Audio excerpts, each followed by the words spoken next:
नमस्कार, मैं रोजालिंड हूँ। इस मनमोहक बगीचे का शाही गुलाब डूबते सूरज की तरह गहरे लाल रंग की पंखुड़ियों और हवा पर नाचती खुशबू के साथ, मैं अनुग्रह और सुंदरता के। नमस्ते, मैं लिली हूँ, पवित्रता और ज्ञान का शांत फूल।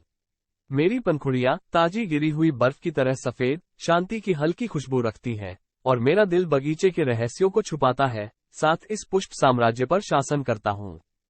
अरे, मैं सूरजमुखी हूँ, इस जीवंत बगीचे में धूप की दीप्तिमान किरण।